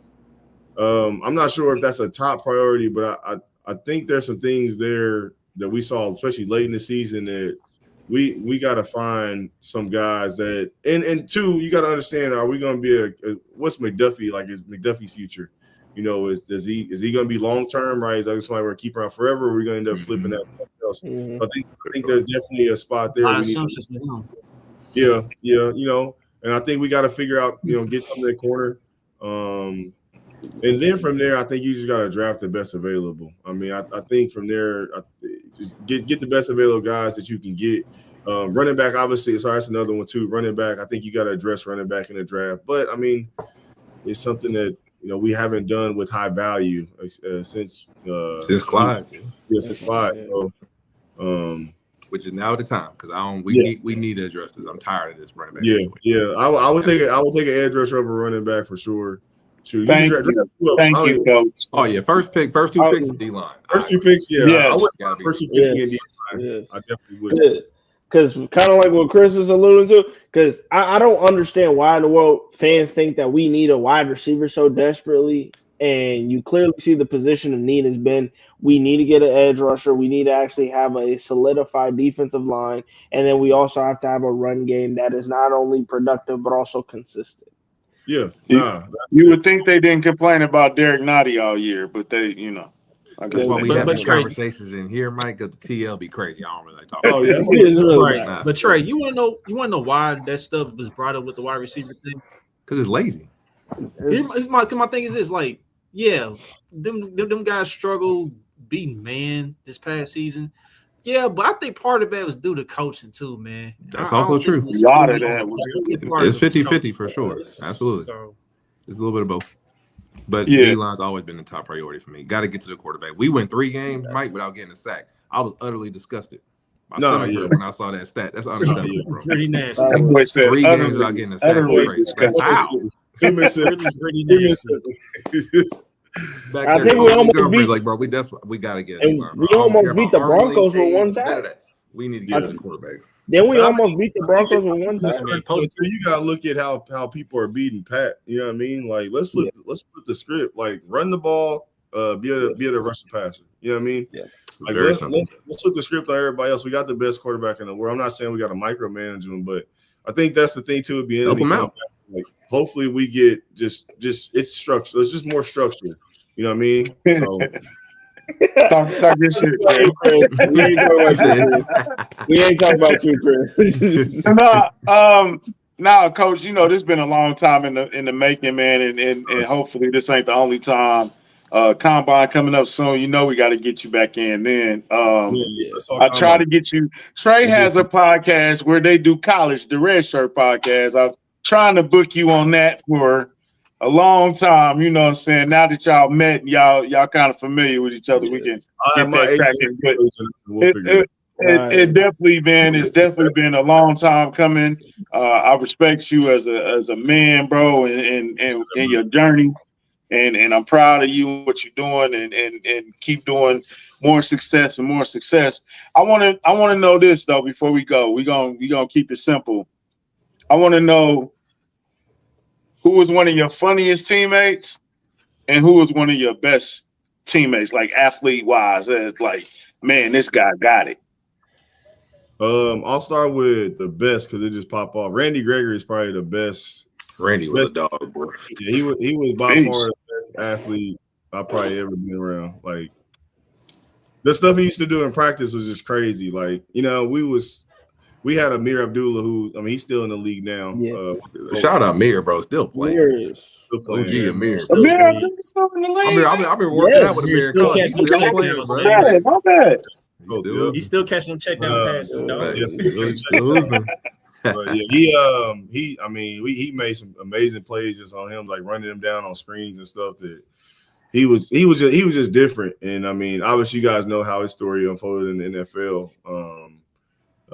It was, you know, somewhat very much similar, you know, how it was in Nebraska. But I mean, he was one of those dudes, bro, that like hop out the bed, run a 4.4. You know, I mean, he was just that type of dude. Gifted.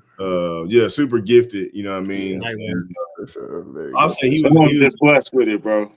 He was the most just like stupid long arm. Yeah, just most like, bro, how do you make that play? Like, he was different. Funniest teammate.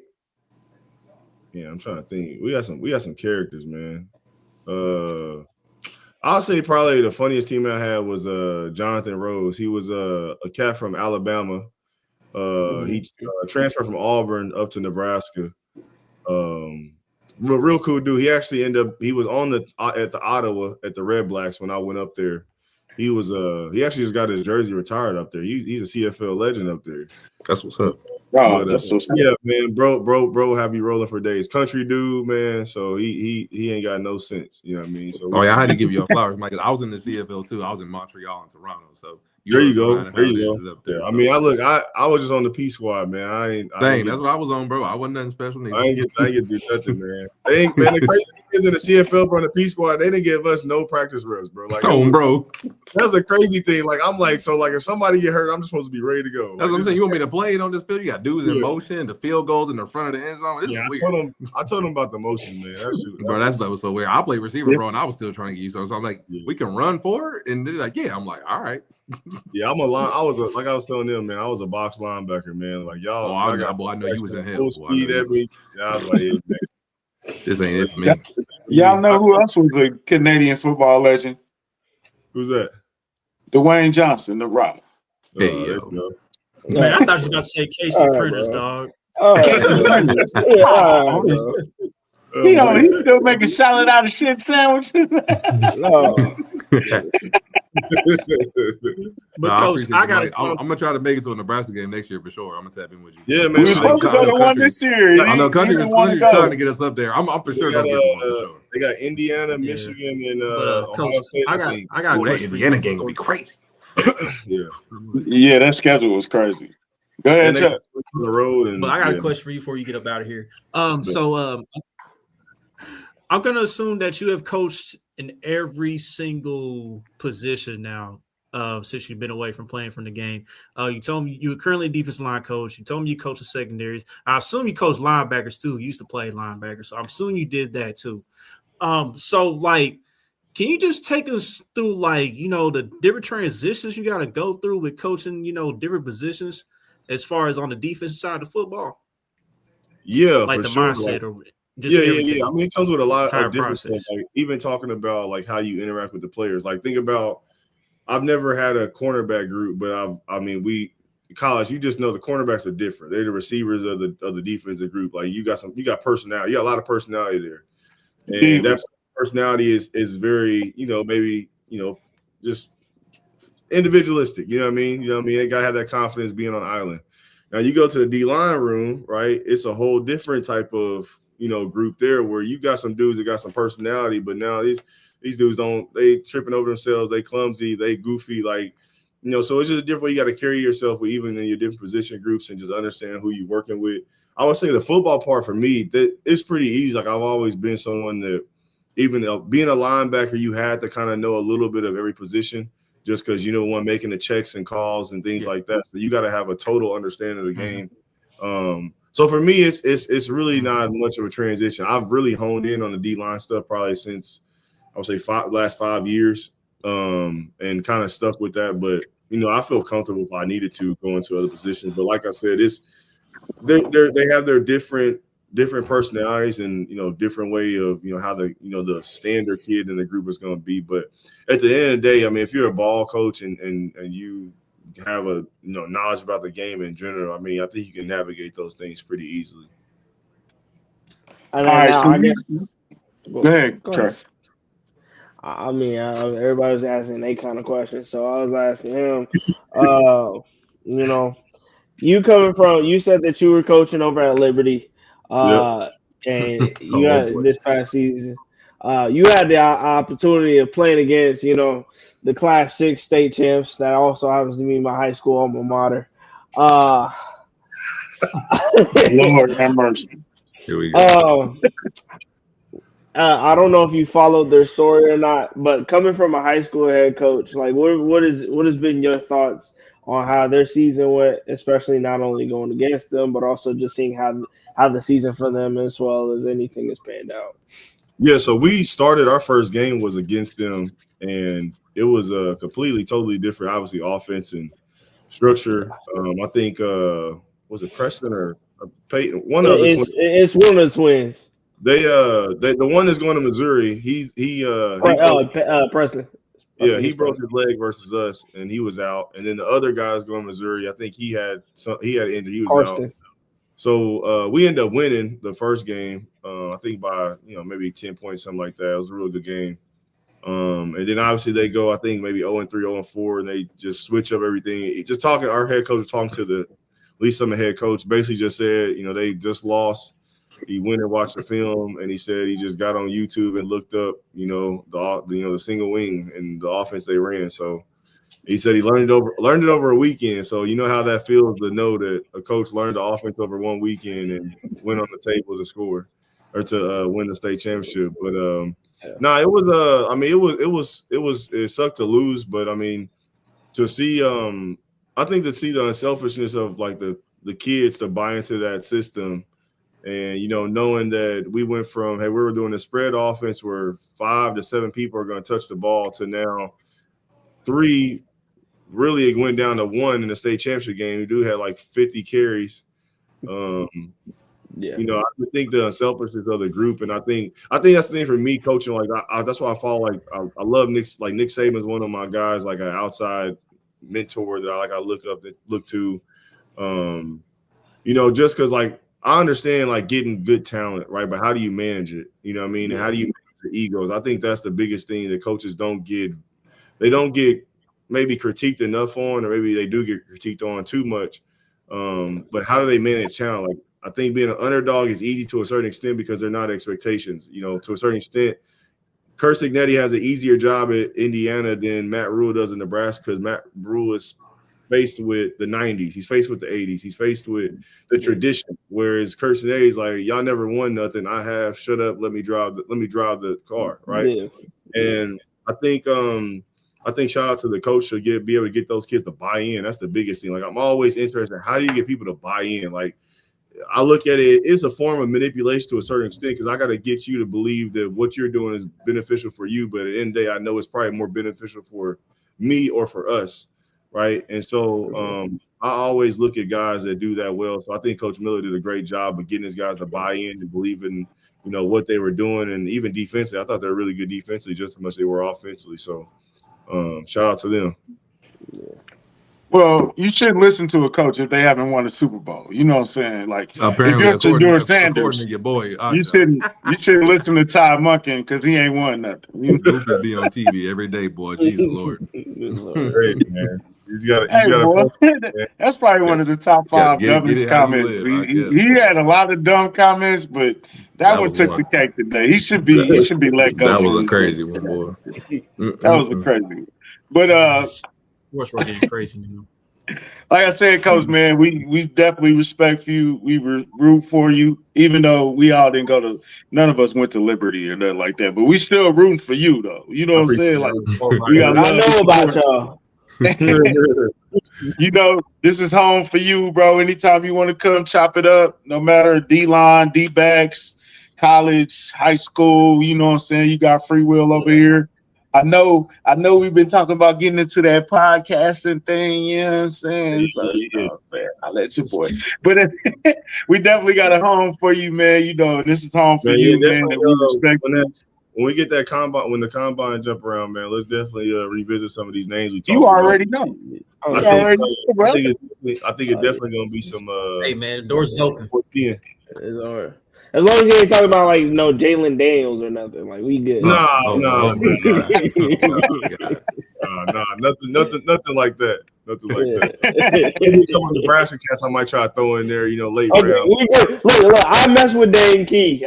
You know, when I was like, oh, we need a wide receiver. Yeah, Dane nice. We gonna take Dane Key. Yeah, there you go. But yeah, I appreciate y'all, man, for sure. No doubt, man. It was a pleasure. It was a long time coming. I'm glad it happened, man. It was well worth the wait, man. And we definitely appreciate you and supporting you from the home state, man. You go rep us all wherever you go in your career, man. I know you're gonna rep as well. So I appreciate that definitely, bro. And that invitation that you had, that when it was summertime, you was like, come to the crib, country. Is that still open? That's cool. Oh, yeah. I can still come to the crib and hang out when you barbecue. Wait till the snow melt, man. Wait till the snow melt. We get to it. Definitely, I believe. Oh Lord, it's still here, man. Oh yeah. Lord, yeah. And you got P back in here talking about some bum rock. Oh God! Oh, Lord, you knew that was coming. God. You knew that was coming. Jesus. Oh, Lord boy. Jesus! Do they play tonight? Peterson play tonight? No, they play Saturday. That's Saturday. Okay. On my birthday? Yeah. My birthday gonna be cracking. You know that's the game. My birthday cracking. We got the Shakur fight. We got the Royal Rumble. KU gonna play. Everything cracking on Saturday. The move in the country gonna be lit, boy. Oh, yeah. Give me my wee wings ready. Hey, Coach, you invited to my birthday too. We gonna watch the fight, man. A few of the fellas and we got the wee wings on the way. Y'all just want to eat chicken. See how they treat you? You think I'm All they want to do is eat hotel and chicken, bro. They don't Mike, he thought I was coming just to hang out. What do you thought this was? He thought I was just coming just to come over? What you thought this was for? I want the food. You thought I was coming just to have a good time? It's a 4-wing max on my chicken. 4-wing mac is crazy. 4-wing mac crazy. Every hour, right? 4 wings. I'm only drinking 25 wings because you gonna see CJ. That's insane, dog. You thought I was coming just for a good time? Oh, man. I want free food. I'll bring you a bottle or something if you want to, get down. It's whatever. You gotta put in on. I'm drinking Douce and Modelo's. That's what I'm drinking. Oh, Modelo. Oh Lord. Yeah, Chuck. Sponsors, man. What's up? Evil time. These dudes is crazy. Oh, God. No, you crazy. Right. Shout out to good people Underdog Fantasy, man. Use that promo code KingdomCast. That's KINGDOMKAST. All in one word to sign up. When you bet $5, you get up to $75 in bonus credits. I'm sure we got a lot going on this weekend. Country already mentioned sort of the rundown. You know what I'm saying? I'm sure Underdog got some things going on with that. If you're new, you want to try it out, you can download it on Apple Store or Google Play. Again, use that promo code KingdomCast, all in one word, to sign up. And also, we're gonna have another sponsorship announcement. That'll probably be next week, so stay tuned for that. Hey, Coach, tell them where they can find you at, Coach, on social media. You can find me on X at, I think it should be a Coach Rose-Ivey, last name Coach right there. And then I don't know, it's all weird on my Nexus Performance stuff, but if you go to Coach Rose-Ivey, you can find my training business, my service up on there on X. I'm also on Instagram, all the same stuff, Coach Rose-Ivey, Nexus Trench Performance, working with defensive linemen, high school, college, trying to get back in the NFL, man. I'm trying to get some of these Chiefs, man. I'm about to look desperate out here. So if y'all see me looking desperate on X, man, tagging cats. Ain't nothing desperate. We're just gonna retweet it and keep going. Look at Coach out there. I'm gonna be one of them dudes. I'm gonna ask one more question. So I'm trying to really get in touch with Ashton though, for real. For sure. Get that one. Yeah, we might be able to, because his mom is active, man. We might be able to hook that up. We'll tap you in, bro. I met his father-in-law. He good people, man. He got a good family around. That's cool. Yeah, he got good family. Yeah, he got good people around. Real quick, Coach Rose, I got a question. A lot of these kids, some of these kids think that if they don't go D1, that they failures or they collegiate career won't ever last. What's your message to them, and what would you say to any kid who might not have the biggest or the greatest in talent, but he still wanted to play collegiate ball? Get your foot in the door, man. This is the time to actually, go D2 and you can still get there. Like, facts. I mean, for a lot of when I was coming up, if you went D2, that's kind of where you probably stayed at, unless you just D2 player of the year and then you transfer. That's really when you only really heard of guys really moving up like that. But now it's like, you just never know. If you dominate at a level, you could be at the next level or a level above it, in the following year. So I think for a lot of guys, I tell people all the time, like, this is not the time to worry about, where you landed at after high school. If you can get somewhere, get somewhere. And if it's a place you can, for one, mentally and physically, you're going to be taken care of. And then also, too, you can play early, go do it. And, figure it out, But you're not married to a school for 4 or 5 years now. Absolutely. So just get your foot in the door, and find your place and get on the field as quick as possible. And then from there, get the right advice. That's the biggest thing that's killing a lot of these kids is, they're not getting the right advice, or they getting pulled in directions because, they feel like they got to take care of other people with all this money that's kind of exactly. I think Buddy from said, what was it, Prairie View? He said the worst people to recruit right now is the uncles of the players. Man, they all want bread. Right, they want to be the NIL agent and be involved. So I think that's the biggest thing for guys to just get somewhere, man, and then go ball out, do what you're supposed to do. Make sure your name ain't got no crud on it, and go where you want to go after that. You just saw Trinidad Shambles. That's a perfect example. Went to D2, had to sit, he killed, and he had Ole Miss doing his thing. Yep. That's the kid trying to come back for the 7th year. Mm-hmm. Yep. Go to the league, baby. Go to the league, baby. It's over. Go to the league, baby. He the only one that's trying to stay in school. That's funny. He's trying to, man. That's the good kind, though, country. He the good kind. Deserved it, Coach. I ain't gonna lie. He deserved it. They're not even taking class. Go to the league, man. He said they're not taking class. I mean, he's still working out. Nah, he's still working out, but man, look. If I could have been in college and not going to classes, but still been eligible to play football, man. Oh, bro, I would have did Bro. I'm trying to play right here. I'm coming back on everything. Sign me up. And what I gotta do? Like Blue Mountain State, man. Blue Mountain State. I'm never leaving. I'm never leaving. I'm getting paid. What I need to leave for? I'm good. Yeah, that's how boy gonna be a 28-year-old rookie in the NFL. Talking about, all right, coach, what you need? Yeah. Hey, coach.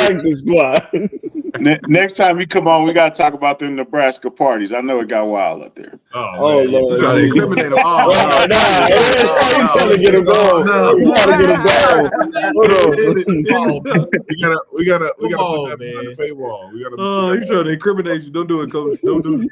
Don't do it. Yeah. Hey, just ignore that, man. He don't exist. He don't exist. The KU has never drafted a quarterback ever. That's a crazy thing. Take us out, Chuck. All right. Before we go and go, hey, coach, man, I don't know if you care or not, but who you got in the Super Bowl between Patriots and Seahawks? We'll touch on it next week in detail, but who you got? He know what to do. He's smart. He know what it is. I want to say Seahawks, but I think the Patriots might do it. Coach, you great. Oh, wow. Oh, God. Man, Coach, you was having a good time until you did that. He was doing so good. Oh, no. See, we was doing so good. Man, thanks for coming. There go that good spot on the red shirt, Fox. I think the Seahawks gonna do it, but I kind of want the Patriots to win. One? Oh God! Coach, man. I like look, Vrabel recruited me when he was at Ohio State, so I like. Oh, really? Okay. I like Vrabel. I play well, coach. They ain't gotta win. You just want to play well. You know what I mean? I think put up the fight. Vrabel the next one if he win this. I'm not gonna lie. Like I think for sure. I think his mixture of being old school but still being able to relate to the guys, like I think he might be able to go on a little bit of run. And too, I think he's probably the closest thing when I think of a Belichick prodigy, you know what I mean? Somebody came from his tree as far as like really, really, truly understanding situational football. Like being in that curve with understanding, you know, the different things to give his team the advantage. I think Vrabel's really, really good at that. And he's got obviously a team that, you know, an organization that's behind him, supporting him. And I don't know. I think Seattle's really good though too. Defense, I think Seattle's defense is really, really good. They like that. And I think they'll give Drake Mace a little bit of problems. But that's where I think this may be the game where I'm almost maybe giving too much credit to coaching, where I'm like going against what will happen. I think Seattle's going to probably win. Oh, and let us know when you do your breakdown, man. We definitely want to post that and sponsor that, man. Sure. Start doing your breakdown. Yeah, once I need to get into some stuff this week, or next week. Yeah. Absolutely. So we out of here like Josh Allen in the playoffs. First round, baby.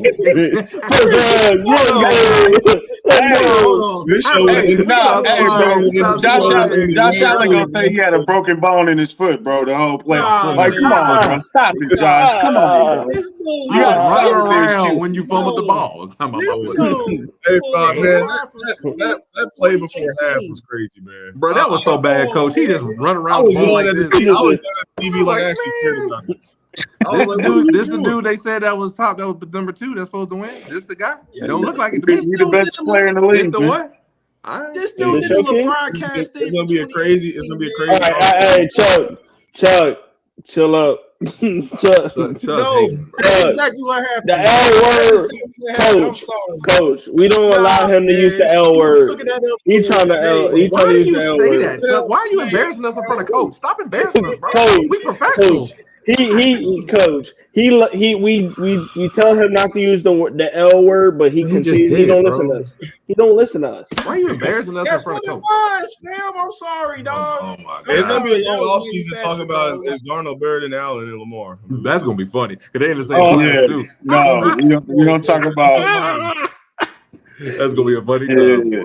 We don't talk about it's certain trigger words we got on the podcast. That's LeBron, we don't say that Lamar, word. The L word cannot go with Chuck.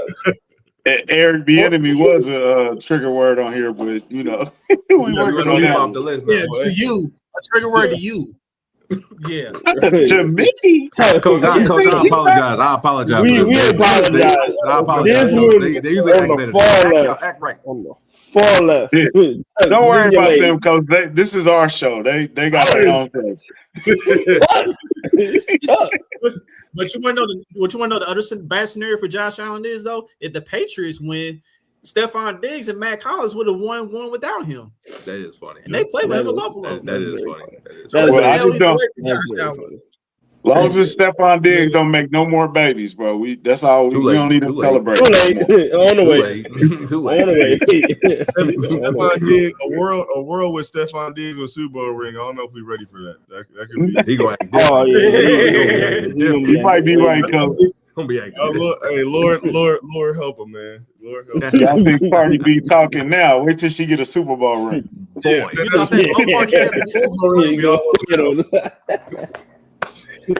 She gonna you thought that party. he may fuck around and give her 2 rings. She gonna be like, Hey, hold on. You thought that party he had on the boat before was crazy. oh boy. Oh man, come on. All right, bro. We out. All right.